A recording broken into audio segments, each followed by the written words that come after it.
নমস্কার, গুরুবন্ধন yoga and আকুপেশার ইনস্টিটিউটের সবাইকে শুভেচ্ছা জানাই। আজকে আমি একটু 3টে ব্যায়াম দেখাবো বেলি ফ্যাটের জন্য, ঠিক আছে? এটা আপনারা বাড়িতে 3টে টাইম করবেন, 10টা 10টা করে।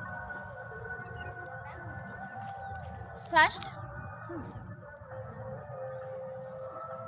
1 2 3 4 5